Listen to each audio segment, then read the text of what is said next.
오늘 말씀 제목이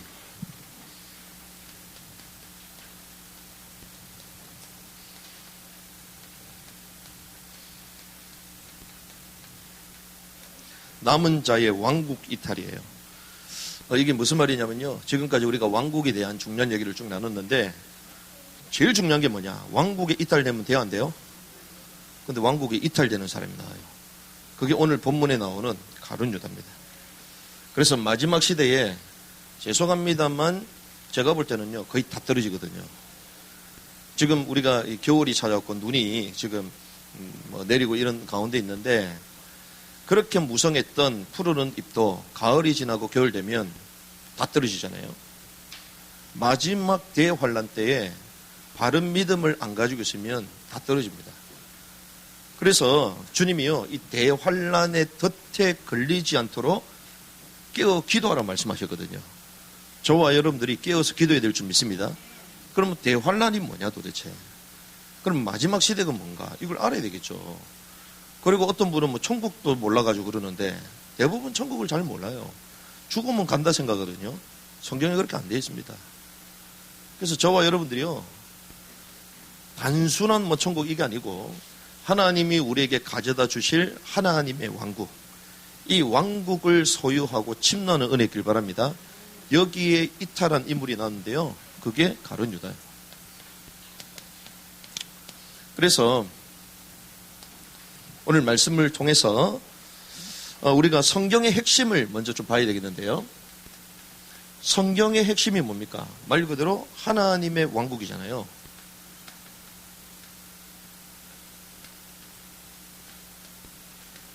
킹덤 오브 갓, 하나님의 왕국이다. 성경이 이렇게 쭉 나오죠. 자, 하나님의 왕국, 특별히 하늘의 왕국, 킹덤 오브 헤븐, 킹덤 오브 갓, 이게 계속 나온다고요. 하나님의 왕국, 하늘의 왕국. 이걸 우리는 개념적으로 천국 이렇게 말하잖아요. 그런데 성경의 핵심 주제가 하나님의 왕국인데, 하늘의 왕국인데, 창세기 3장에 범죄한 인간으로 말미암아 이 땅은 어떻게 됐습니까? 사단이 지배하는 땅이 되어버렸어요. 하나님이요, 하나님의 왕국을 하나님의 형상대로 창조함으로 인해 인간을 통하여 지속하고 실현하고 또 재현하기를 원하셨는데, 인간이 범죄하잖아요. 범죄함으로 말미암아 하나님의 왕국이 깨져버렸어요. 그래서 하나님은 인간을 향한 무엇이 필요했습니까? 구속이 필요했던 거죠. 그래서 인간의 역사는 범죄로 말미암아 구속사가 필요한 거예요. 그렇죠? 근데 구속사보다 더 큰 주제가 뭐라고요? 하나님의 왕국이에요. 하늘의 왕국이에요. 그래서 저도 오늘 이렇게 오전에 비대면 예배, 온라인 예배 이런다고 다른 교회는 어떻게 하나 쭉 봤거든요. 교회들마다 이제는 참 뭐랄까, 이제 몸에 익었어. 그래가지고 온라인 예배를 너무 열심히 잘해 이제는. 그래서 막 들어가니까요, 평소 때 올라오지도 않았던 영상들도 올라오고, 평상시 이게 그래서 지금 한 몇 개월 딱 되니까요, 중형교회 정도 되면 이제 이 시스템을 돌릴 수가 있거든요.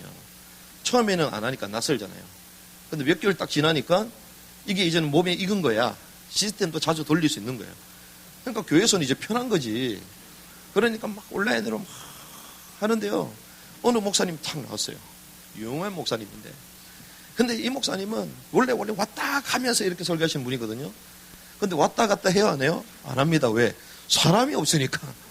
모니터가 앞에 있으니까 모니터만 보고 딱 서가지고 해. 근데 이 교회 특징이 뭐냐? 오직 예수 보혈이야. 오직. 그래서 막 찬양 인도하는데도 오직 예수 보혈 구속 막 그렇게 막 감정적으로, 그 은혜가 얼마나 우리가 큽니까? 세상에 우리가 이 예수 구속보다 더 큰 은혜가 없잖아요. 그런데 한편으로는 구원받은 하나님의 백성이 맞다면 이제는 뭘 바라봐야 돼요? 하나님의 왕국을 봐야 돼요. 그렇죠. 왕국에 대한 소망이 더 커야지. 그런데 아직까지도 왕국에 들어갈 사람이 안 됐는지는 몰라도 막 구속, 구원 막 계속 얘기하는 거예요. 막 인상을 써가면서 막 듣는 사람이 긴장돼. 듣는 사람이. 그래서 예수 보혈 강조하는 건 좋은데 죄와 사단과 저주를 이기시는 그리스도 보혈로 우리가 입혀져야 되고 목을 칼칼하게 얘기하시는데 맞아요. 근데 제가 볼 때는 그 사람은 이미 의롭다 칭함을 받았거든요. 그럼 어떻게 됩니까? 이제는 왕국에 이제 왕으로 들어갈 수 있도록 이 왕국에 대한 소망으로 가득 차야 되잖아요. 거기에 대한 메시지들이 막 쏟아져 나와야 되잖아요. 그게 안 나와요. 그러니 구원에 대해서 감사하면서 예수 보혈을 얘기하면서 한편으로는 뭘 얘기합니까? 니네들 예수 보혈 없으면 구원 탈락이다. 이런 식으로 가는 거예요. 설교가. 그러니까 율법적으로 튀어나오는 거예요. 이 똑바로 안 살고 예수 그리스도 또 놓치면 또 망한다. 이렇게 가는 거예요. 성경은 그렇게 말한 적이 없거든요. 그래서 저와 여러분들이 구속사가 왜 필요합니까? 죄로 말미암아. 죄의 삭은 사망이잖아요. 그래서 주님이 우리에게 두 가지 옷을 주셨는데 그 첫 번째 옷이 뭡니까? 구원의 옷을 주신 거예요. 그 옷이 뭡니까? 창세기 3장 21절 가죽옷. 그리스도로 말미암아 우리는 의를 입은 줄 믿습니다. 구원의 옷을 입은 거예요. 이걸 우리가 지난주에 말씀 나눴죠. 이사야 61장 10절. 이걸 잘 읽어보시라니까요. 그런데 주님이 우리에게 이것만 주신 게 아니라는 것입니다. 뭘 주셨다고요? 의의 옷을 주신 거예요. 의의 겉옷을 주셨어요. 그래서요, 요즘 우리 마스크 전부 다 하잖아요. 마스크가 얼마나 대단하냐. 마스크를 안 하고 다니면요, 지하철에서 얼마 내야 돼요? 10만 원 내야 돼요. 방송을 계속해. 나가라고 마스크 안 쓴 사람. 정말 죄송합니다. 속옷은 입어도 돼요? 안 입어도 돼요? 안 입어도 돼. 그런데 마스크는 안 하면 됩니까? 큰일 나. 무슨 말이야? 속옷보다 더 중요하게 됐어, 지금. 마스크 쓰면 큰일 나, 지금. 속옷 안 했다고, 이거 뭐 안 입었다고 벌금 때리는 사람 있어요? 없잖아요. 그 정도로 우리 이걸 써야지 밖에 다닐 수 있잖아요. 구원, 의의 옷이 필요하고, 구원의 옷, 구속의 옷이 필요하고, 왕국에 들어가려면요, 의의 겉옷이 필요해요. 의의 겉옷. 그래서 성경은 뭐라고 합니까? 이 의의 겉옷은 성도들의 옳은 행실이다. 성경이 그렇게 말하는 거예요. 그래서 이 땅에 있으면서 뭘 행하라? 공의를 행해라. 그러면 뭘 받게 된다? 공력대로 상을 받게 된다. 이 성경이 이걸 말하고 있잖아요. 그래서 여러분들이 구원의 옷 그리스도를 말미암아 입은 줄 믿습니다. 그럼 이제는 이 하나님의 왕국에, 다시 돌아야 될 이 왕국에 왕으로 들어갈 수 있도록 의를 행하는 은혜길 바랍니다. 그래서 하나님이 말씀을 주신 거예요. 그러니까 하나님의 말씀 뜻대로 살아가는 것입니다. 그래서 하나님의 최고 관심은요, 구원, 그 이후에 뭐라고요? 왕국에 들어가는 거예요. 그런데 재밌습니다. 우리의 대적 사단은 어떤 역할을 합니까? 왕국에 못 들어가도록 만들어요. 이게 사단의 전략이에요. 그래서 이 사단은요, 이 하나님의 왕국에 못 들어가도록 우리를 시험하잖아요. 이걸 지난주에 우리 말씀을 나눴습니다. 이걸 뭐라고요? 사단의 빅딜이다. 빅딜. 그러니까 큰 거래야. 누구에게까지 거래합니까? 예수님께도 얘기해요. 예수님께. 예수님이 하늘의 왕국의 주인공이시잖아요. 왕이시잖아요. 그런데 인간의 몸을 입고 오신 성육신하신 예수님이 사역하기 전에 40일 동안 금식하시고 난 이후에 사단이 와서 시험하는데 그 시험의 핵심이 뭡니까? 하나님의 왕국, 왕의 축복, 하늘의 왕이 아니라 땅의 것. 쉽게 하면 땅의 모든 것을 다 주겠다는 거예요. 이 세상의 모든 것을 다 주겠다는 거예요. 그래서 뭐라고 합니까? 땅의 상을 위해서 살으라는 거예요. 땅의 상을 위해서. 사단이요, 내게 경배하면 뭘 주겠다? 이 천한 만국을 다 주겠다. 줄 수 있어요, 없어요? 줄 수 있습니다. 왜? 세상 임금. 공중 권세 잡은 자를 따르는다. 그래서요, 예수님을 시험합니다. 세상의 모든 권세를 다 주겠다는 거예요. 그래서 세상의 모든 권세를 다 주는 대신에 나를 뭐 해라? 경배라. 이게 키입니다, 키. 나를 경배해라. 이 땅의 모든 걸 다 주겠다. 왜? 나는 세상의 땅의 왕이니까. 다 주겠다는 거예요. 그래서 잘 보세요. 이 세상의 권력을 갖고 있는 사람들 있잖아요. 세상의 권력을 갖고 있는 사람. 이 권력자들을 자세히 한번 보세요. 세상에 유명한 사람들 있잖아요. 지금까지 권력을 갖고 있는 사람들. 이들의 영적인 배경.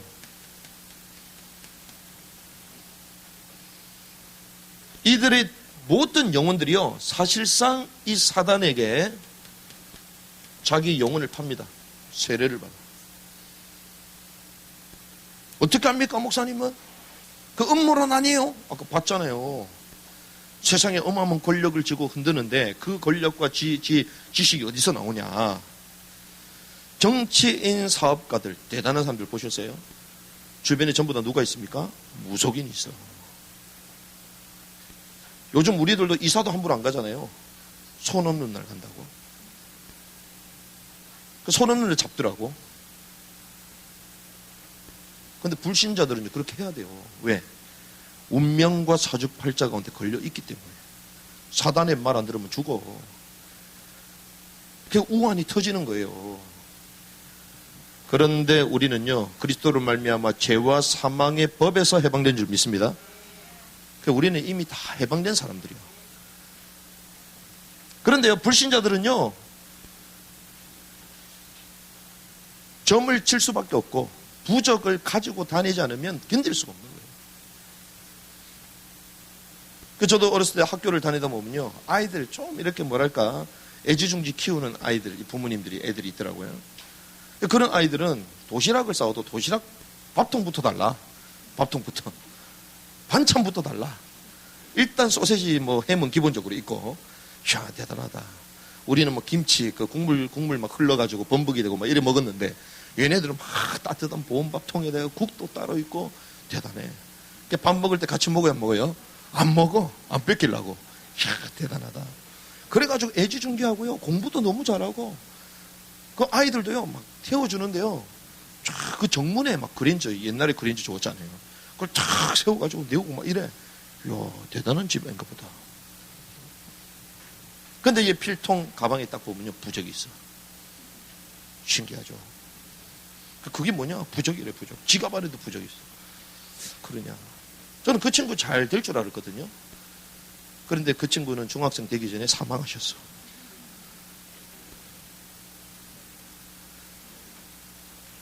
우리가 잘 아는 정치인들, 사업가들 대단하잖아요. 기, 호흡, 단전 왜 하는 줄 압니까?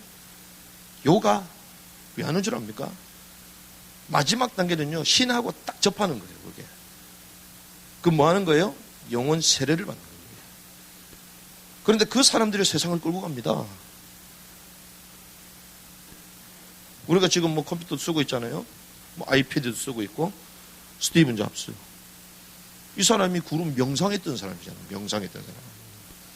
그게 뭔가 새로운 지식을 탁 얻는 거예요. 연예인들, 가수들, 탤런트들 다 보라니까요. 이상한 심볼들을 막 하잖아요. 그 다 이유가 있습니다. 그래서 우리가 알다시피 예전에 그 마이클 잭슨 같은 경우는 공연하기 전에 공동묘지부터 가잖아요. 가가지고 신을 받아가지고 가잖아요. 아니면 본인이 불안해서 할 수가 없어. 우리가 잘 아는 연예인들 가운데 특별히 뭐 이런 영화배우 뭐 헐리우드 탑스타들 있잖아요. 이런 사람들 영혼 판 사람이 한두 명이 아니에요. 그래서 연기를 할 때 자기가 그 극 중의 주인공이 딱 되는 거 빙의 된다 그러잖아요. 그 신을 받아야 돼요. 음악하는 사람들 마약 안 하는 전문인이 없어요. 거의 다 합니다. 왜? 그런 황홀경을 느껴야지 하는 거고, 단순한 그걸 마약을 하는 정도가 아니라 우리가 소위 말하는 좌파, 뭐 문화, 뭐 포스트 모더니즘 이런 막 사상들이 있잖아요. 그런 세례를 받아가지고 다 하는 거예요. 그러니까 옛날에는 건물을 지어놔도 이렇게 탁 똑같게 탁탁탁 지어놔야 되잖아요. 야, 건물 잘 짓다 이러잖아요. 그렇게 짓는 나라가 있어. 그 어디예요? 북한이야, 북한. 북한에 이렇게 탁 전형적으로 적어. 근데 전형적으로 지으면 법적으로 벌금 무는 동네가 있어요. 그게 어디냐? 파주입니다, 파주.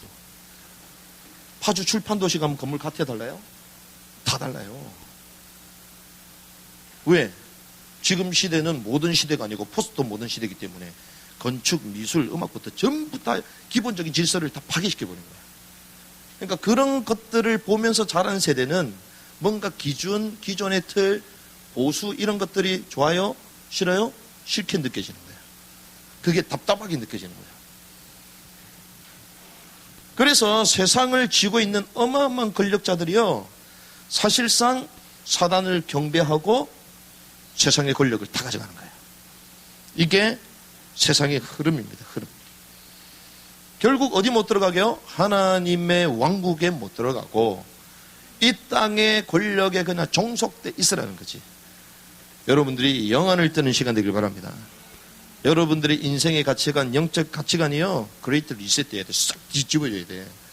그래서 마지막 시대를 우리가 선명히 봐야 되는 거예요. 이게 변화 안 되면요, 성경을 봐도 그냥 밋밋하고 나를 위해서 그냥 우리가 제비 뽑게 해가지고, 그 옛날에 그랬잖아요. 내가 어디로 가야 되나 이러면 침 탁 뱉어가지고 탁 치면 가고, 우리가 마치 하나님 말씀 주시옵소서, 우리는 안 하는데 송부영신 때 보면 이 좋은 말씀 이렇게 딱 제비 뽑기 하잖아요. 그게 또 평생의 말씀이라고 이러는데 그게 아니에요. 저와 여러분들이 하나님의 나라, 하나님의 왕국에 대한 선명한 말씀이 새겨지는 시간 되기를 주님을 축원합니다. 그래서 하나님은요, 언제든지 최고의 메시지가 뭐냐? 하나님의 왕국이다. 하나님의 왕국의 왕으로 통치하거라. 그래서 에덴 동산에 아담과 하와를 뭘로 불렀어요? 왕으로 부른 거예요. 그래서 모든 것을 창조하시고 나서 정복하고 다스리라고 말씀하신 겁니다. 그래서 성경의 가장 중요한 핵심은 하나님의 왕국, 하늘의 왕국인데, 그래서 이 땅의 역사 가운데요, 역사를 통해서 두 종류의 역사에 쓰임받는 사람이 있습니다. 두 종류의 역사가 뭐냐? 하나님의 왕국의 역사냐, 사단의 역사냐. 그렇죠? 사단의 왕국의 역사냐. 이 두 역사가 지금 지구에 돌고 있는 거예요. 그런데 하나님의 왕국이냐 사단의 왕국이냐, 거기에 사람이 쓰임을 받잖아요. 하나님도 하나님의 사람을 통하여, 사단도 사단의 제자를 통하여. 그래서 성경에는 보면 두 족보가 있는 거거든요. 그래서 우리가 영적으로 딱 볼 수 있어야 돼요, 이거를. 그런데 이것이요, 마지막 때는 더 선명하게 딱 드러나요. 마지막 때는. 진짜 사단이 있나. 불신자들이 봐도, 이야, 이 마귀 사탄이 있나 보다. 불신자들이 봐도 느낄 정도로. 그래서 잘 보세요. 성경은 늘 두 개인데요. 메시아 왕국, 그러니까 하나님의 왕국을 위해서 마지막 때 쓰임받는 사람이 나옵니다. 그게 누구냐? 두 증인이에요.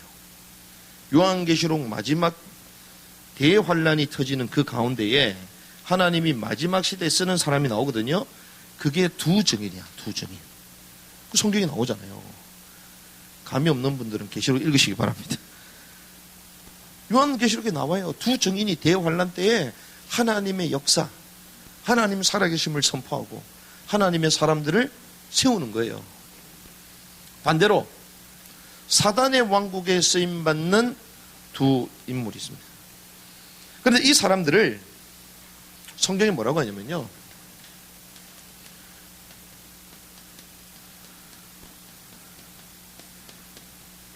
멸망의 사람이라고 말해요. 성경에서 멸망의 사람. 더 구체적으로 말하면요, 이 멸망의 사람은 어떤 사람이냐? 사단에게 사로잡힌 사람. 단순히 뭐 귀신 들리고 이 정도가 아니에요. 사단에 잡힌 사람인데, 이 하나님의 왕국을 막는, 극렬하게 막는 이 사탄, 사로잡혀 있는 이 멸망의 사람이 성경에 크게 두 개 나옵니다. 그걸 통하여 저와 여러분들이 그러한 사람과 그런 사람의 사역을 통해서 많은 사람들을 미혹하구나. 그리고 이 마지막 시대에 우리를 하나님의 왕국의 축복에서 이탈되게 만들구나. 여러분들이 정확하게 진단하고 그리고 그 사실을 알고 경계해야 될 줄 믿습니다. 그럼 알아야 되잖아요. 누군지, 어떻게 역사하는지. 자, 하나님의 왕국. 하나님의 역사에서 가장 큰 역사. 그게 뭡니까? 초림이요, 초림. 주님이 이 땅에 친히 나타나셨어요. 말씀이 육신에 우리가 넣어서 이걸 초림이라고 그러죠. 하나님이신 그분이 사람의 몸을 입고 온 어마어마한 역사 이게. 왜 오셨죠? 이 땅에 진짜 메시아의 왕국, 하나님의 왕국을 가져다 주시려고 왕으로 오셨잖아요. 그런데 이 초림 때에 사단에게 사로잡힌 멸망의 사람이 나와요. 이게 첫 번째. 그러면 초림 때 나오고요. 마지막 때는 재림이잖아요. 재림은 다시 오시잖아요. 다시 오셔서 이제는 영원히 왕으로 통치하실 줄을 믿습니다. 그 재림주로 오십니다. 이때도 똑같이 하나님의 왕국을 저항하고 막는 멸망의 사람이 나와요.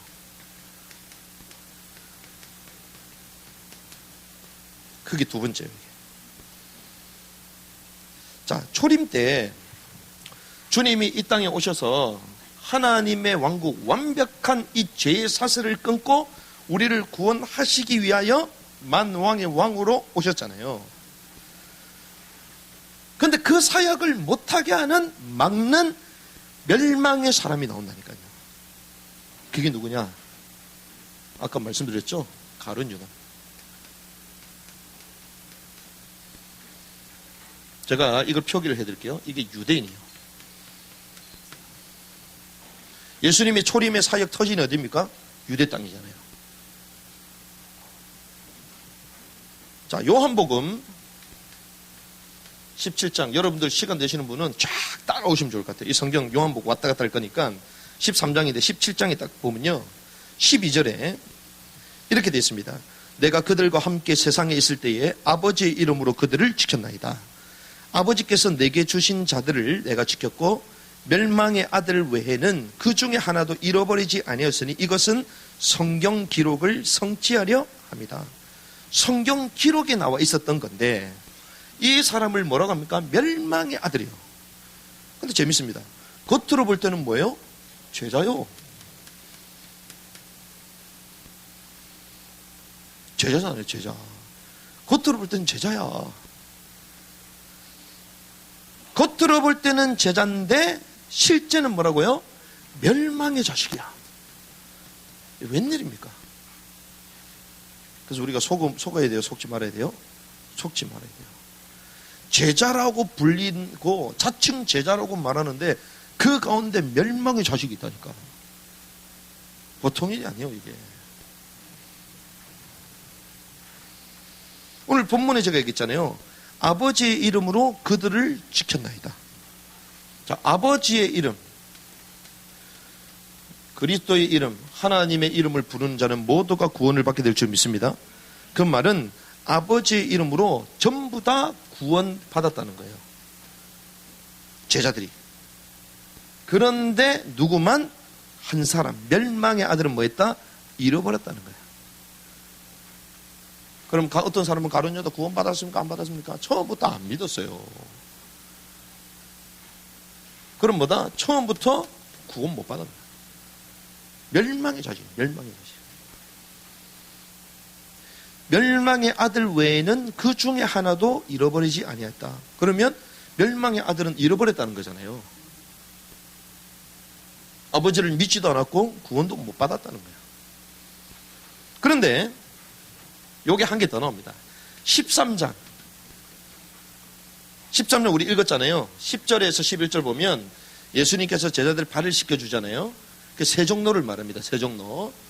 그런 가운데에 발을 막 씻겨주니까 그 호들갑 떠는 베드로가 와가지고 안 됩니다, 안 됩니다. 이러니까 주님 뭐라고 해요? 내가 안 시켜주면 너와 나는 상관이 있다, 없다? 없다. 그러니까 베드로 또 뭐라고 합니까? 그러면 목욕시켜주세요. 이러잖아. 빨리 시켜줬더니 목욕시켜달래. 주님 뭐라고 말씀하십니까? 이때 이미 씻은 자는 모든 것이 깨끗하므로 발밖에 씻을 필요가 없느니라. 뭘 얘기합니까? 목욕한 자는 이미 구원받았다는 거 쉽게 얘기하면 이제 발만 씻으면 된다는 거예요. 근데 베드로는 그것도 모르고 그러면 주님하고 상관이 있으니까 발뿐만 아니라 몸을 지켜주세요 이러고 있잖아요. 근데 이렇게 얘기하십니다. 너희가 깨끗하나 다는 아니니라. 이렇게 해요. 전부 다 구원받았다? 아니다. 다는 아니래. 그러면서 이렇게 얘기하십니다. 이는 그분께서 자기를 배반하여 넘길 자가 누구인지 아셨기 때문이다. 그러므로 그분께서 너희가 다 깨끗하지는 아니하니라 하시니라. 다 구원받은 게 아니라는 거예요. 그러나 놀랍습니다. 이게 제자요, 제자. 겉으로 볼 때는요, 예수님과 함께하는 제자요, 제자. 성경은 뭐라고 얘기합니까? 사도행전 1장 16절에서 18절 보면 이 가룟 유다가요, 예수와 제가 Y로 표현하게요. 이 예수와를 잡는 자들의 길잡이가 됐다. 잡는 자들의 길잡이.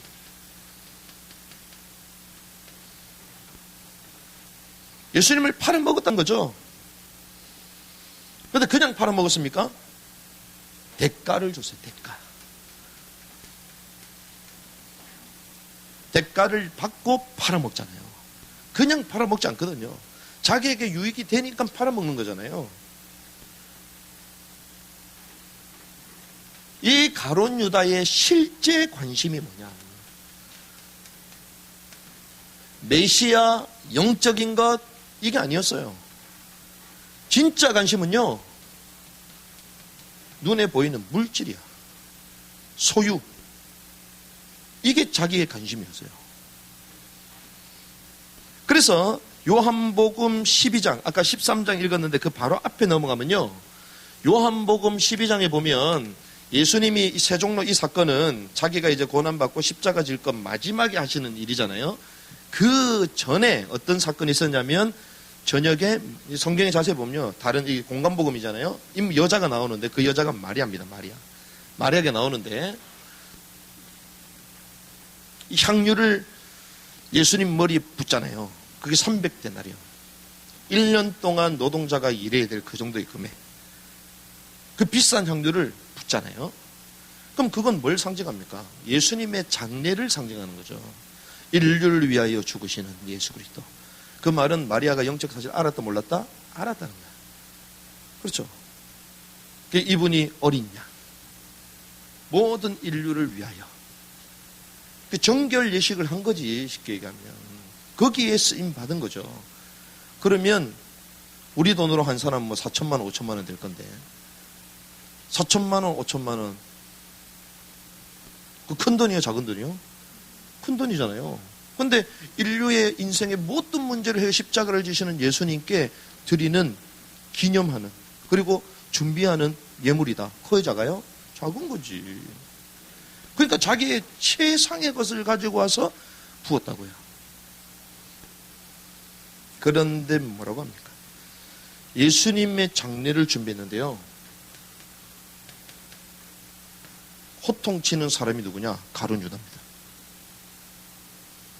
그래서 제가 찾아봤다니까. 안 나오길래. 성경에 뭐라고 합니까? 6절에 보니까 그는 뭐다? 도둑이라는 거예요. 평상시 때 하나님의 것을 자기 걸로 훔쳤다는 거예요. 평상시 때. 여러분들 11조 훔치지 말길 바랍니다. 그건 하나님 거예요. 처음부터. 성경에 보면요, 가룟 유다하고 어떻게 11조가 연결됩니까? 같은 거예요, 그게. 하나님께 바친 것을 자기가 뒤에서 훔쳤다 성경되어 있거든요. 11조 성경 뭐라고 합니까? 하나님의 것이다. 하나님의 것. 쉽게 얘기합니다. 11조 무너지면 신앙이 다 무너지는 거예요. 사실은. 그래서 저는요, 이건 팁인데, 예전에 우리 신앙생활 잘하는 믿음의 선배들 보면요, 일단은 딱 일주일이 딱 시작되잖아요. 그러면 헌금 가운데 제일 깨끗한 거는 따로 빼놓잖아. 헌금하려는 거야, 헌금하려고. 그래, 밥을 하더라도 일단은 쌀을 한 퍼가지고 따로 했잖아요. 성미. 제일 좋은 거 하나님께. 그 아름다운 것들이야. 그렇잖아요. 그래서 저는요, 일주일 동안 이제 하루를 시작하잖아요. 일주일을 시작하잖아요. 그럼 뭐부터? 헌금 봉투부터 일단 돈을 전부 다 넣어놔. 일주일 거를. 이번 주일 해야 될 거 다 넣어. 주중에 해야 될 거 전부 다 넣어. 그것도 새 돈으로. 할렐루야. 없으면 큰일 날 건데. 있어도 다행이지. 하나님이요, 그렇게 하게 하십니다. 그래서 하나님께 먼저 그렇게 하고 시작하는 거예요. 왜? 그래야지 도둑질 안 하게 되거든. 그 사람이 우리가 소비를 하다 보면요, 이것 뺏쓰고 저것 뺏쓰고 이렇게 되잖아요. 그래서 성경은 뭐라고 얘기해요? 도둑이야, 처음부터.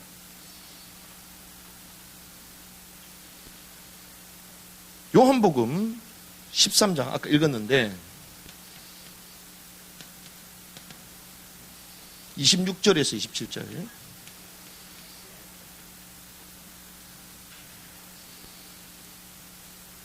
예수님이 제자 가운데 배반할 것을 말씀하셨잖아요.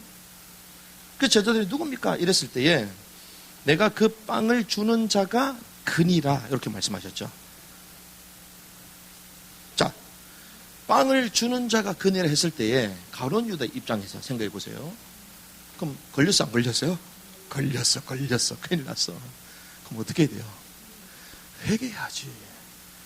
근데 회개 안 하고 어떻게 해요? 그대로 받아요. 근데 재밌습니다. 성경 참 재밌어. 성경이 이렇게 돼 있어요. 누가복음 22장 3절. 야, 정말 이 성경이요, 성령을 통하여 조명돼서 써진 거지. 이렇게 세밀하게 나옵니다. 뭐라고 나오냐면요, 그때 12의 수에 포함된 가롯이라 하는 유다에게 누가 들어갔다? 사탄이 들어가니. 근데 들어간 그 시점이 어디라고요? 그대로 받을 때. 그럼 받아야 돼요, 말아야 돼요? 받지 말아야지, 그때는. 그때는 어떻게 돼요? 무릎을 꿇고 회개를 해야 돼요. 주님, 내게 이런 마음이 들었습니다. 주님, 용서해 주세요. 회개를 해야 돼. 회개하면 주님께서 13장 1절에 뭐라고 합니까? 예수님이요, 제자를 사랑하실 때 언제까지 사랑했다? 끝까지 사랑했다. 회개하면 주님 사랑해요, 안 해요? 사랑합니다. 근데 회개해요, 안 해요? 안 해요. 그래서 사단에게 잡힌 사람은요, 절대로 회개 안 합니다. 회개가 있기를 바랍니다. 주님이요, 배반할 걸 알았어. 제가 이번 주 말씀 정리하면서 깜짝 놀랐다니까. 우와, 진짜 못 속이겠구나, 주님. 주님이 배반할 것을 아셨는데 회개했다 안 했다? 안 했다. 그러면서 빵을 받아들였잖아요. 그 말은 사단을 받아들인 거예요. 거절하지 않고 그대로 받아들인 것입니다.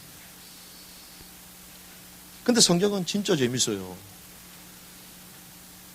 사도행전 1장 25절 보니까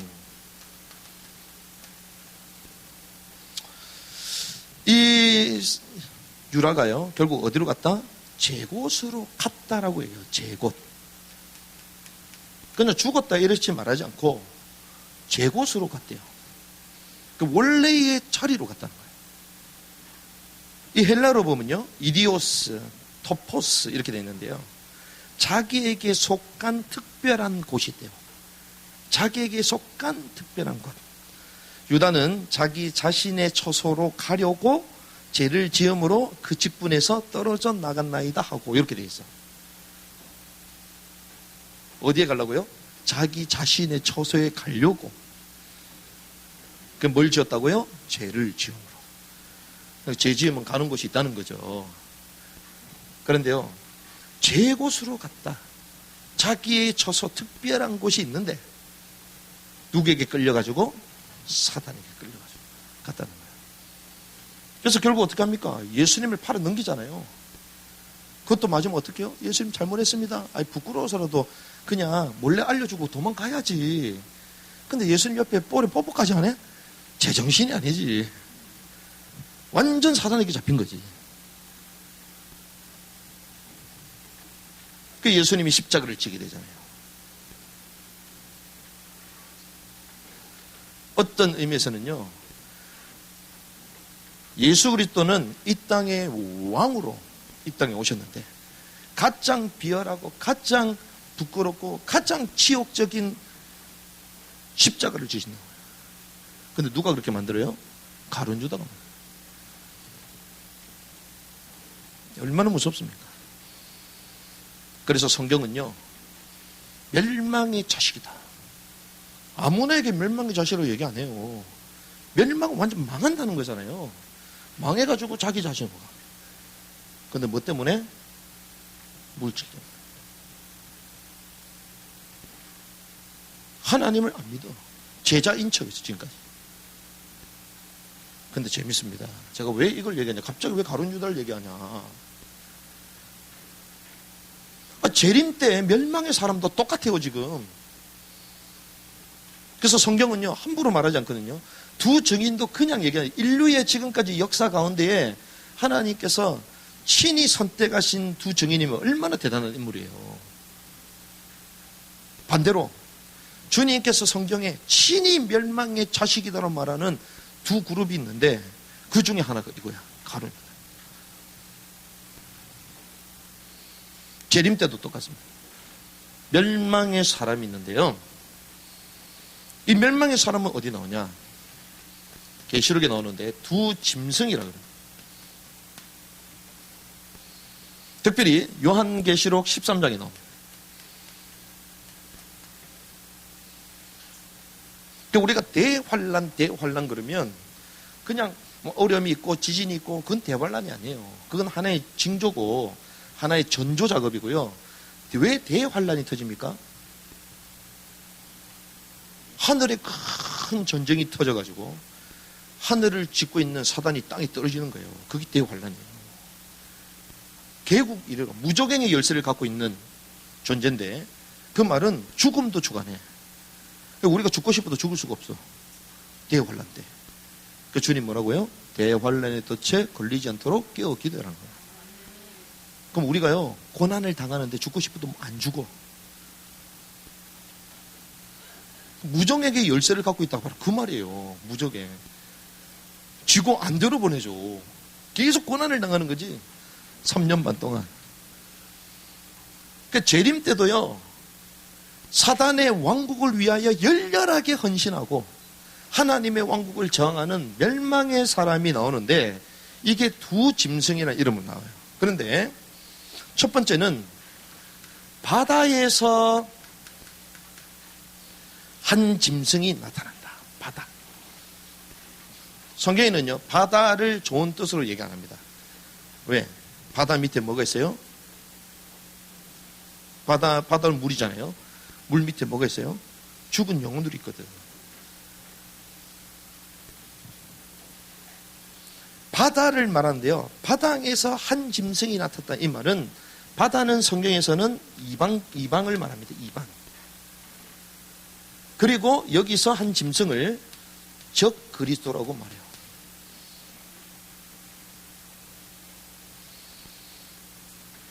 그리고 이 한 짐승 외에 다른 짐승이 나오거든요. 13장에 계속 똑같이 나옵니다.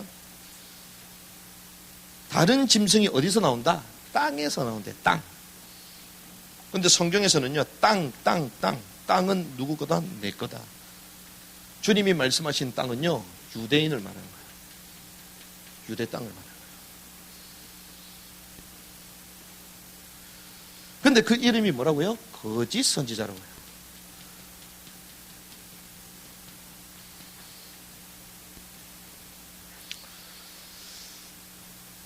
자, 이 적그리스도에 대해서 여러분들이 요한계시록 13장에서부터 쭉 읽어보시면 되는데, 특별히 구체적으로 데살로니가 후서 2장 3절에서 4절까지 이렇게 얘기합니다. 아무도 어떤 방법으로든 너희를 속이지 못하게 하라. 먼저 떨어져 나가는 일이 있고, 우리 개역개정에는 베드로라 말하거든요. 떨어져 나가는 일이 있고, 그러면서 이렇게 합니다. 저 죄의 사람 곧 멸망의 아들이 드러나지 아니하면 그 날이 이르지 아니한다. 그 말은 대환란 마지막 때는 멸망의 아들이 드러난다는 거죠. 그는 4절에 보니까 대적하는 자요 하나님이라 불리거나 혹은 경배받는 모든 것 위로 자기를 높이는 자로서 하나님처럼 하나님의 성전에 앉아 자기를 하나님인 것을 스스로 보이느니라. 적 그리스도가 어떤 존재냐? 특별히 재림 때에 불법을 행합니다. 죄, 불법의 사람이에요. 그리고 멸망의 사람으로 세상을 통치해요. 그런데 하나님의 성전에 앉아 뭐 한다고요? 자기가 하나님 것을 스스로 보인다. 성전에 앉아 하나님처럼 행진한다. 이게 적그리스도입니다. 그런데 요한계시록, 이거는 바울이 그렇게 말했잖아요. 그런데 요한계시록 13장 1절에서 10절까지의 말씀을 보면 뭐라고 얘기합니까? 내가 바다의 모래 위에 서서 보니 바다에서 7머리와 10뿔을 가진 한 짐승이 올라오더라. 그 뿔들 위에는 10개의 간이 있고 그의 머리들 위에는 신성모독하는 이름이 있더라. 내가 본 그 짐승은 표범과 비슷하고 그의 발은 곰의 발 같으며 그의 입은 사자의 입 같은데 용이 자기의 권능과 자기의 자리와 큰 권세를 그에게 줬다. 용은 뭡니까? 사단을 말하거든요.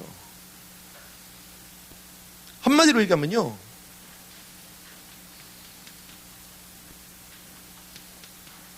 사단이 인간의 몸을 조종하고 이용하는 거예요.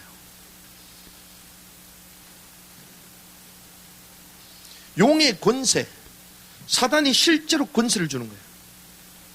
마지막 때는요, 이런 어마어마한 일들이 일어나요. 근데 우리가 이걸 안 겪으려면 첫 열매로 이기는 자로 휴거되면 되지. 그렇죠? 그 주님 깨어있으라고 그랬잖아요. 깨어있어가지고 우리가 첫 열매, 부활의 첫 열매가 되면요, 우리는 이거 안 봐. 그런데 혹시라고 얘기했습니다. 혹시라도 이걸 볼 분이 계시면, 아, 목사님 말했던 게 저거구나. 그때 깨달으십니다. 혹시라도. 이야, 진짜 이상하구나. 창세 이후로 이런 일이 없었는데 어떻게 저런 인물이 있냐. 신성을 못 얻어간대요. 하나님을 못 얻어간대요. 근데 재밌습니다. 3절에 보니까 내가 보니 그의 머리들 가운데 하나가 상처를 입어 죽게 된 것 같았는데 그의 치명적인 상처가 나으니 온 세상이 놀라며 그 짐승을 따르더라. 분명히 죽었다고 생각했는데 다시 살아나. 무슨 말입니까? 부활을 모방하는 거예요. 그러니까 죽었다가 살아나니까 사람들이 믿어야 안 믿어요? 전부 다 믿고 의지하지. 그러면서 어떻게 하냐. 5절에 용이 그에게 큰 것들을 말하며 신성 모독하는 입을 주고, 입을 말한다는 거예요. 42달 동안 지속할 권능을 주매 그가 입을 벌려 하나님을 대적하고 모욕하되 그분의 이름과 그분의 성막과 하늘에 거하는 자를 모독하더라. 성도들을 모독하는 거예요. 핍박한다. 신성 모독한다. 성경 그렇게 말하고 있습니다. 대핍박의 시대죠. 그러면서 자기를 경배하게 만들어요. 우상화하게 만들어요. 이게 마지막 대환란 때에 나타날 적 그리스도와 그의 행사입니다. 이렇게 합니다. 근데 재밌어요. 자, 다른 짐승이 이제 11절부터 쭉 나오거든요. 다른 짐승. 이 다른 짐승은 어떤 존재냐? 이 적그리스도를 돕는 우리말로 동력자야. 연대하는 자야. 연대하는 자. 그런데 이 거짓 선지자가요. 어디에서 나온다고요? 유대 땅에서 나옵니다. 성경에서만. 그 많은 사람들이 이게 어디서 나왔나 이것 때문에 그러는데 여러분들 잘 들어보세요. 11절에 내가 보니 또 다른 짐승이 땅에서 올라오는데 그는 어린 양같이 두 뿔이 있고, 성경에서 어린 양을 누굴 얘기해요? 예수 그리스도. 어린 양같이 두 뿔 있다. 마치 메시아의 현현이라고 불릴 만큼 이 정도로 예수님처럼 나타납니다. 용처럼 말을 하더라. 사단이 능력을 줘가지고요 신처럼 말하는 겁니다. 12절 그가 첫째 짐승 앞에서 첫째 짐승의 모든 권능을 행사하고 또 땅에 그 안에 거하는 자들로 하여금 첫째 짐승 곧 영적인 치명적인 상처가 나은 자에게 경배하는 거예요. 자, 이 메시아처럼 행동하는 이 거짓 선자가요, 이 죽다가 살아난 치명적인 상처 다시 살아난 이 첫 번째 짐승 적 그리스도를 경배해라. 선동하는 거죠.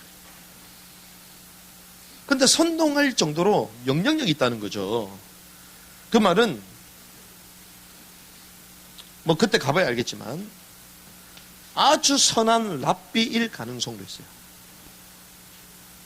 유대인들은요 누굴 지도자로 섬겨요? 랍비로 지도자로 섬기잖아요. 근데 마치 예수님 같아. 선한 일을 많이 하고 강력한 능력을 행하고.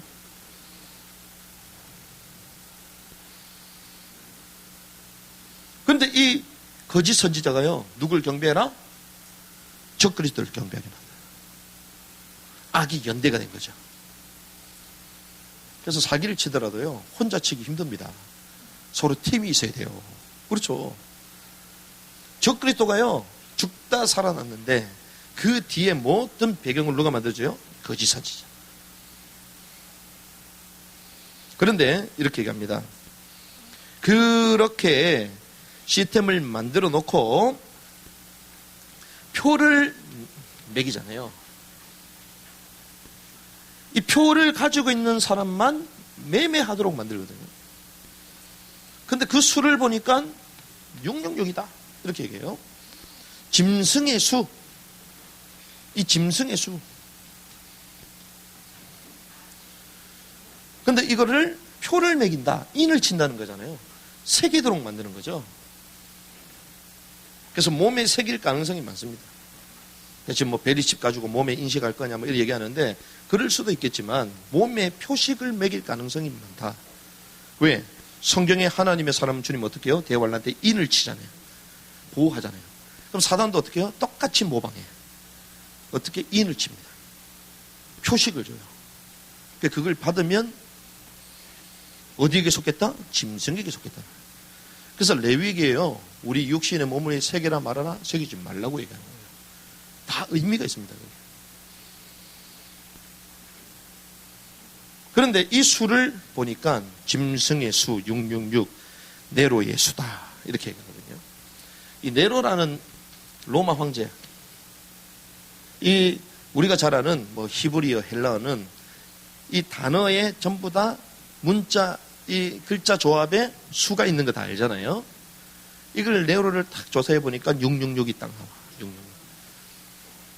그래서 어떤 사람들이 야, 저 그리스도가 막 로마였다 막 이렇게 얘기하는데 그건 이미 과거 얘기고 앞으로 되어질 얘기잖아요.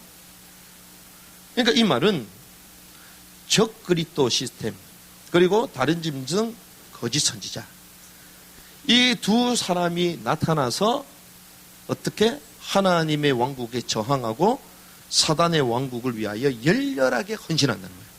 마지막 때. 거기와 반대로 하나님의 나라를 위하여 쓰는 사람은 누구다? 두 증인이다. 성경에 이렇게 나옵니다.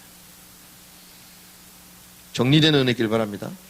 그래서 제가 왜 이걸 말씀드리냐? 이게 중요해요. 자, 말씀을 정리하면서 우리 성경에는요 원칙이 있다 그러잖아요. 원칙. 닥트린 그러잖아요. 성경은 구약이든 신약이든 전부 다 짝이 있다 없다? 있다. 짝이 있다. 자, 그리고 성경은요, 구약은 주로 그림자고 신약은 실체라고 보잖아요. 그래서 우리는 모형론을 얘기합니다. 타이폴로지. 그러니까 그림자를 먼저 보여주시고 나중에 실체로 돼요. 그래서 구약에 나오는 많은 것들이 모형이다, 모형. 실체를 위한 모형이다. 이렇게 보는 거죠. 잘 보세요. 자, 그러면 초림과 재림이 있습니다. 초림과 재림. 이 초림과 재림 때에 멸망의 자식들이 짝이 맞아야 되잖아요. 짝이. 근데 짝이 맞아요, 안 맞아요? 뭐 좀 안 맞는 것 같아. 완벽하게 안 맞는 것 같아. 근데 맞아. 왜? 가론 유다가 예수님 초림 때에 십자가를 지도록 멸망의 자식으로 전면에 드러났잖아요. 근데 그 일을 집행하고 이뤄간 사람이 누굽니까? 로마 황제거든. 그렇죠. 로마 황제는 쉽게 얘기하면 대표적인 인물이 네로잖아요. 이방인이에요? 유대인이에요? 이방인. 자, 유대인과 이방인이 하나가 돼서 어마어마한 권력을 가지고 멸망의 자식으로 하나님 나라에 저항했어요. 초림 때. 그렇죠?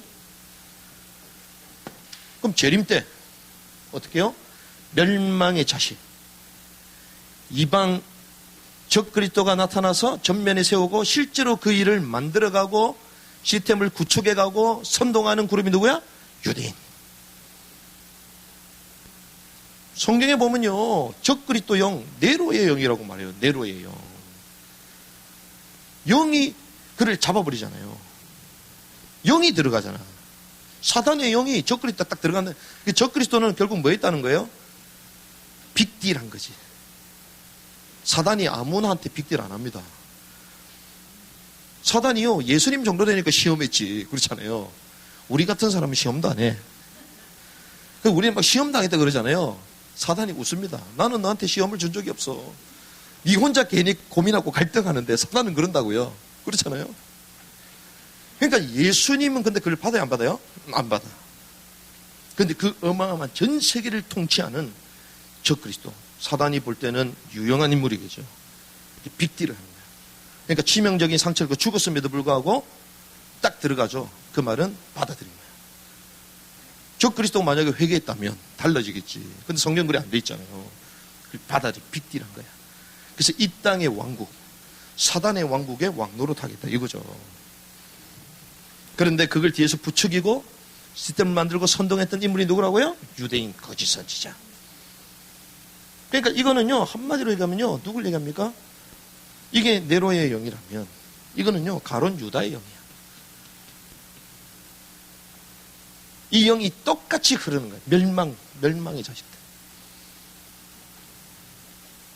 그래서 이런 얘기는요, 죄송합니다. 다른 데서 못 들어요.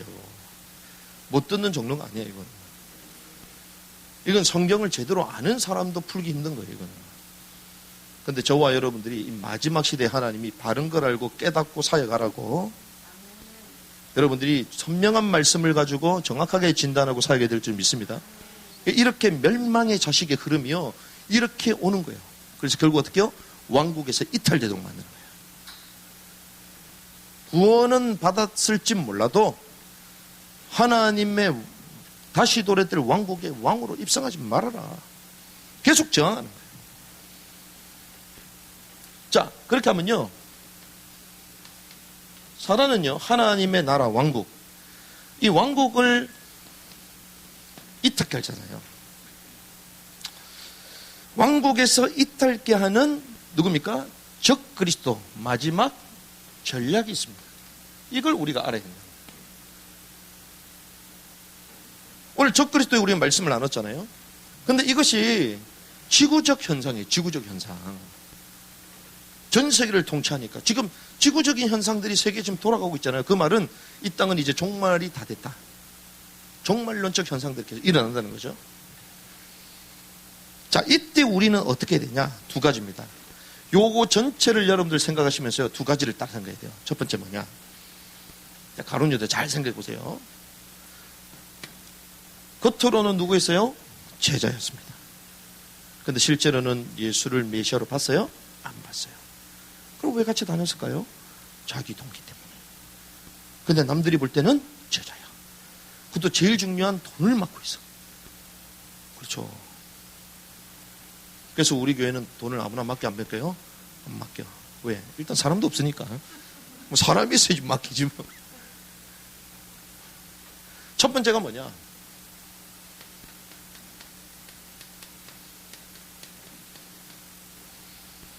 가식적인 신앙에서 탈피해야 됩니다. 이게 사단이 우리를 딱 쥐고 있어요. 이게. 마지막 때요.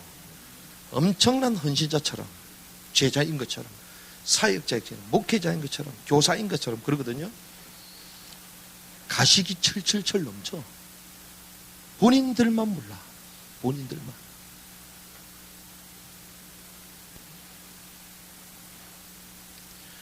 가룟 유다는요, 12제자였어요. 12제자. 그 중에 하나였다니까. 예수님하고 밥을 같이 먹었다니까요. 재정을 다 맡았어요. 재정 없으면 사역도 안 돼. 제일 중요한 요직을 맡고 있다니까요. 그런데 실제로는 어떤 사람이었습니까? 계산 동기.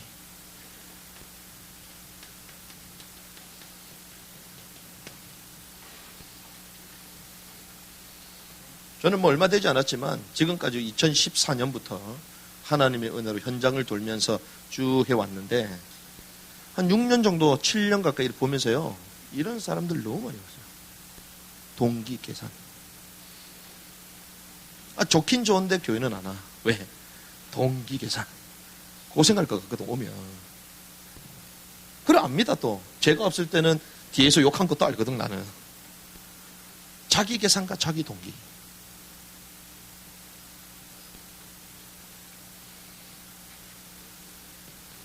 눈에 보이는 것, 물질.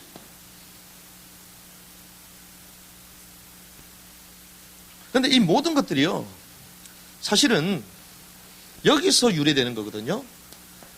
자기 사랑에서 유래되는 것들입니다. 다. 자기 사랑. 근데 주님은 뭐라고 말씀하십니까? 자기를 부인하고 자기 십자가를 지고 가라. 자기 십자가를 말씀하셨잖아요. 근데 이 자기 사랑하는 사람의 특징은 뭔 줄 압니까?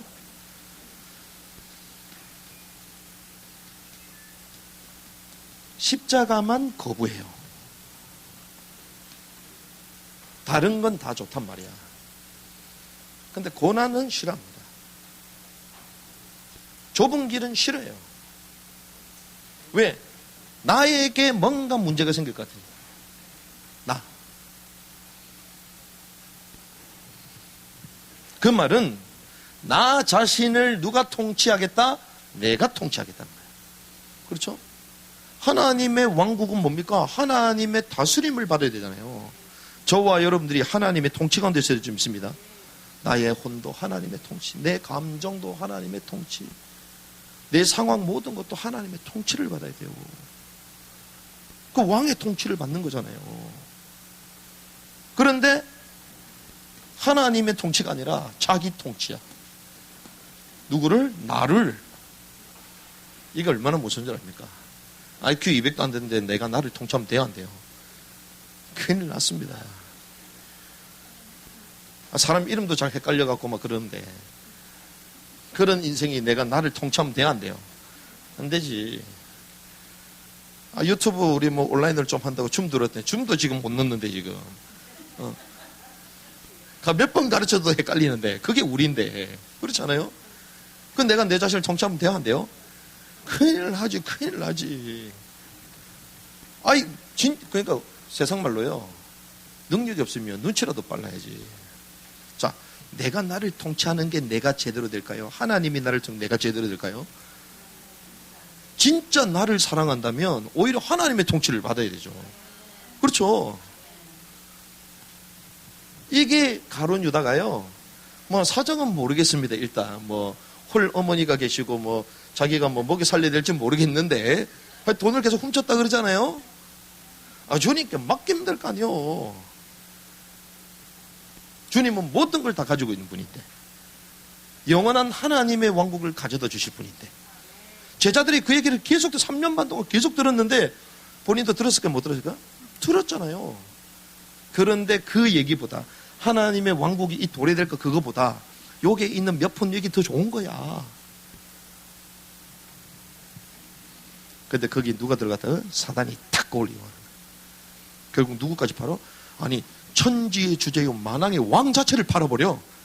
제정신이 아니지. 그러니까 사단에게 잡힌 거예요. 멸망의 자식이라는 거예요.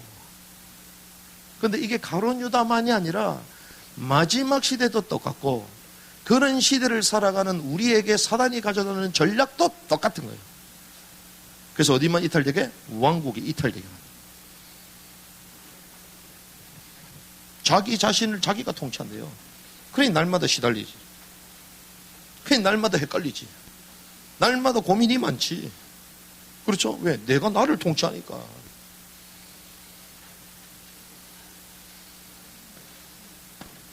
그래서 어떤 사람은 허세 부려, 허세. 하나님은 이걸 박살내버리잖아요. 누구를? 나부터. 이걸 박살내버리잖아요. 제가 원래 이런 게 많거든요, 이게. 하나님 박살내버려요. 왜? 저희 부친께서 이런 기질이 좀 다분했거든요. 6.25 전쟁 때 국방부에서 막 계셨던 분이기 때문에 그 당시에 법학을 전공하고 막 이랬던 분이고, 그리고 사촌 또 누나께서 또 우리 대통령 계시잖아요. 전직 대통령. 전직 대통령의 어머니로 또 들어갔거든. 둘째 어머니로. 이러니까 뭐 얼마나 막 위세당당하고 허세를 부리는지. 근데 가진 건 하나도 없고. 자녀들한테 용돈 한 번도 준 적이 없고. 뭐 짜장면 한 번 사주고 막 이런 게 단데, 제가 알기로는. 근데 이게 믿음처럼 보이는데요. 우리 삶에 이게 허세가 쫙 있으면요. 신앙생활 안 되게 돼 있어요. 허세가 딱 들어가면요. 심령이 가눌 시간이 없어. 망상에 자로 잡히기 때문에. 그러니까 남들을 판단할 수밖에 없습니다. 왜? 나는 이 정도, 나는 앞으로 이렇게 될 거기 때문에. 자기 망상이 돌아다니는 거야. 주님 십자가 다 지고 부활하셨는데 그때 향유 깨트리면 돼요, 안 돼요? 안 되지. 주님 십자가 질 때 억지로라도 구레는 시몬 이렇게 억지로라도 하잖아요. 그러니까 억지로라도 그렇게 쓰임 받는 거지. 2000년 지났는데 십자가를 지겠다 그러면 돼요, 안 돼요? 안 되지. 그래서 사단이요, 마지막 때요, 요런 전략을 가지고 자기 착각하게 만들어 우리를. 하나님의 통치 안 받고. 이런 사람들 왕국 들어가요, 못 들어가요? 못 들어갑니다. 왜 그러니까 우리한테 이런 사람을 멸망의 자식이라고 말 안 한 것만으로도 감사해야 돼. 멸망의 자식은 어디 간다고? 자기 곳으로 가는 거예요. 정해져 있다니까. 여러분들이 이 길을 가고 있습니까? 돌아서시길 바랍니다. 저도 계속 돌아서려고 지금 날마다 회개해야 돼. 이게 별거 아닌 것처럼 보이죠? 남들은 압니다. 남들은. 자기 자신만 몰라요. 누굴 판단한다? 근데 뭐 여담입니다만, 뭐 우리 강호동 씨잖아요. 강호동. 강호동이 사실은 성공한 사람이잖아요. 연예인으로, MC로도, 그리고 천하장사, 스포츠계도 얼마나 대단한 사람이에요? 근데 이 사람의 원래 모습은 이런 사람이 아니라는 거예요. 원래는 조용하다는 거예요. 왜 그러냐? 이 사람이 뭔가 계속 말을 많이 하면요, 자기 어느 정도 영향력이 있으니까 그게 자기 진실인 것처럼 느껴지기 때문에 자기는 가능하면 혼자 있을 때 말을 안 한다는 거예요.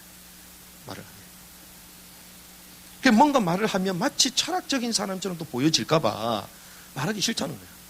요즘 연예인들 의사 많거든요. 자기가 뭐 전문가인 것처럼 막 얘기하고 자기 진로 막 얘기하잖아요. 강호동 거예요. 강호동을 키운 사람이 이경규잖아요. 근데 이경규가 인터뷰 딱 하면서 자기가 가장 삼대하기 싫은 사람이 있는데 그 강호동이라는 거예요. 왜? 하여튼 껄끄럽다는 거야. 이 친구하고 있으면. 그러면서 하는 얘기가 강호동을 딱 칭찬하는데요. 뭘 칭찬하냐? 강호동이 이거 하나만큼 진짜 칭찬합니다. 그게 뭐냐? 남의 말을 안 한대. 자기보다 한참 밑인데 남의 말 하는 거 한 번도 못 하는 거야. 처음부터 데뷔시킨 사람이 이경규잖아요. 그건 같이 프로그램하면서 같이 있으면서 남의 말하는 걸 못 받아요. 주여 주여. 강호동 씨가 사실은 조금 뭐 영적 문제가 좀 와가지고 우리 그 선배 목사님 만나고 지금 그런 걸 제가 알고 있는데, 하다못해 불신자, 하다못해 복음도 모르는 사람이 남의 말 안 하는데 우리가 남의 말 해야 돼요, 말아야 돼요? 교만함과 비난과 자기 착각이 이게 다 가실적인 것들이에요. 그래서 주님이 산상수훈 말씀하시잖아요. 왕국에 들어가면 어떻게 살아야 되냐. 그게 마태복음 5장에서부터 10장 쭉 나오잖아요. 영이 가난한 사람이 복이 있다. 그 가난한 뜻은 거지라는 것이거든요. 우리 영이 하나님의 말씀에 영적으로 거지가 돼 있어야 돼. 갈급해야 돼요.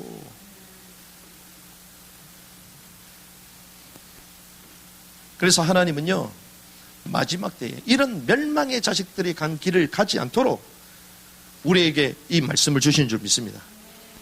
이걸 들었다는 것은요, 하나님이 깨달을 수 있는 기회를 주시는 거예요. 돌아오게 하시는 것입니다. 그러면 우리가 탈피만 할까? 아니잖아요.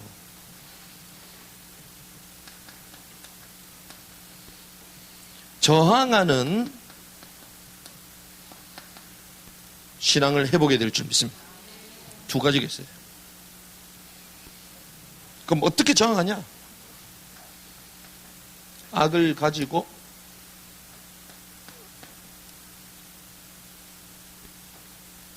많은 사람들이 우리를 악을 가지고 공격하잖아요. 근데 우리는 어떻게 하냐? 악이 아니라 이 악을 선으로 만드는 것입니다. 선을 가지고 악을 이기는 거예요. 이걸 우리는 한마디로 얘기하면요, 초대교회가 그랬거든요. 초대교회가요, 마지막 때에 나타날 대환란의 모형을 보여주는 거예요. 그래서 초대교회의 12제자 가운데 가룟 유다는 가식적 신앙으로 완전 멸망의 자식으로 자기 곳으로 갔지만, 그 외에 사도들은, 초대교회 성도들은 이걸 뛰어넘었잖아요. 오히려 저항하는 신앙을 가지고 교회를 보존했습니다. 그래서 이 마지막 때는요, 이런 것들을 우리가 진단해야 될 뿐만 아니라 초대교회화돼야 돼요. 초대교회화. 교회들이 초대교회화돼야 돼요. 그럼 우리 전부 다 굴 속으로 들어가야 되냐? 그게 아니잖아요. 굴이 어디 있어? 내려가면 지하철인데. 지하철 또 마스크 쓰고 가야 되잖아요. QR코드 찍어야 되고. 지금 우리가 초대교회화가 된다는 것은 이런 상황 가운데, 이런 시대 가운데 초대교회는 어떻게 했습니까? 히브리서 10장 23절에서 25절의 말씀 보니까, 또 약속하신 분께서 신실하시니 우리의 믿음의 고백을 흔들림 없이 굳게 잡고 서로를 살펴보아 사랑과 선한 행위에 이르도록 격려하되, 어떤 사람들의 습관과 같이 우리의 함께 모이는 일을 피하지 말고 서로 권면하여 그날이 가까움을 너희가 볼수록 더욱 그리하자. 자, 이게 무슨 말입니까? 이렇게 얘기합니다. 우리의 믿음의 고백을 흔들림 없이 굳게 잡는다. 뭘 말하는 겁니까? 하나님의 말씀으로 우리 영혼이 소통돼야 된다는 거예요. 왜? 말씀만이 흔들림이 없는 거잖아요. 그래서 말씀이 소통된다는 것은 이 말씀으로 뭐 할 수 있다? 포럼이 된다는 거예요. 그리고 말씀을 우리가 선포할 수 있다는 것입니다. 변하지 않는 말씀. 그리고 이제는 어떻게 하면 서로를 살펴보아 사랑과 선한 행위, 이게 뭐냐? 무난하고 봉사하고 구제하고 위로하라는 거예요. 서로를 어떻게? 무난하라는 것입니다.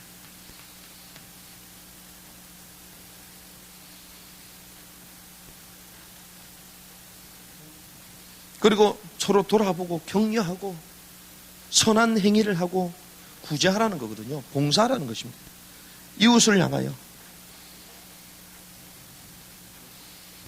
그래서 이번에도 저희가 떡을 해서 이제 화요일 날 올 건데 가래떡 나오면 이 건물에 또 올려드려야 돼. 할렐루야. 지금 코로나 시대에 지금 다들 빡빡하다고 인상 팍팍 쓰고 있는데 인상만 쓰지 말고 가래떡 씹으면서 기도해라.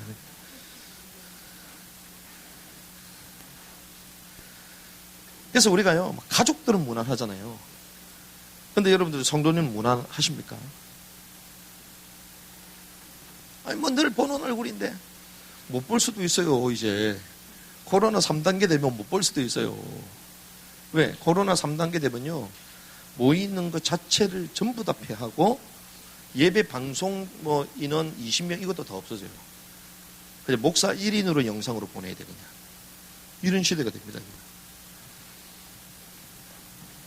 그러면서 뭐냐? 모임을 유지해라. 이 말은 꼭 모여라. 이런 의미도 있겠지만 공동체를 유지하라는 것입니다. 공동체. 한 공동체, 한 몸이라는 거예요. 한 몸. 한 몸을 말하는 것입니다. 그날이 다가옴을 너희가 볼수록 더 그러자. 그날이 다가온다는 거예요. 뭘 얘기합니까? 왕국을 대망하라는 것입니다. 그날이 다가온대요. 우리가 막연한 게 아닙니다. 하나님의 왕국, 하나님의 통치 가운데 이 땅이 변화될 것이기 때문에 그날을 사모하라는 것입니다. 그래서 우리 요즘 한참 화두가 되는 게 있잖아요. 뭐 온라인으로 드려야 되냐? 뭐 오프라인으로 해드려야 되냐? 말들이 많잖아요. 우리가 오프라인으로 왔어. 현장 예배 왔어. 근데 현장 예배 왔는데 말씀 집중도 안 하고 막 휴대폰만 보고 있고 그렇게 메시지 뭔지도 몰라.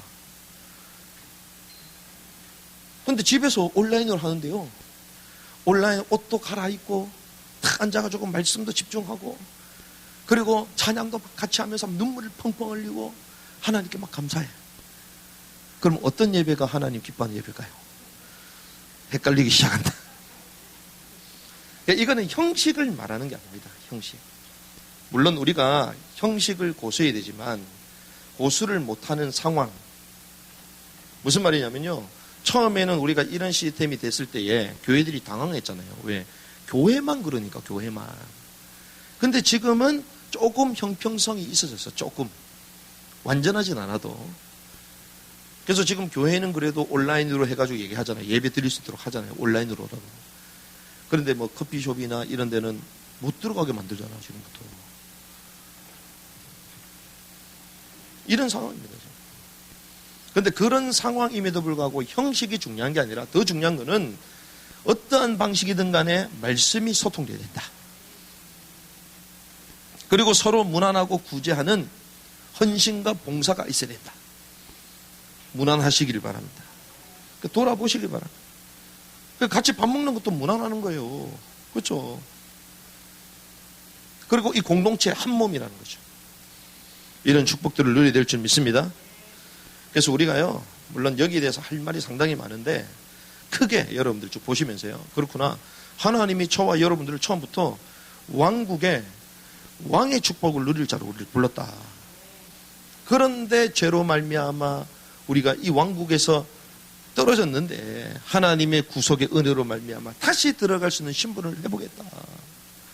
그러면 이제는 어떻게 이 왕국에 들어갈 수 있도록 하나님의 법대로 하나님의 말씀대로 살아야 되는데 그렇지 못하게 만드는 사단의 전략, 마지막 때의 멸망의 이 흐름이 우리 삶을 쥐고 왕국에서 이탈되게 만들 것인데 하나님의 말씀을 따라가게 하옵소서. 그래서 왕국의 왕으로 들어가 하나님의 축복을 누리게 하여 주시옵소서. 이 언약을 붙들고 승리해야 될 줄 믿습니다.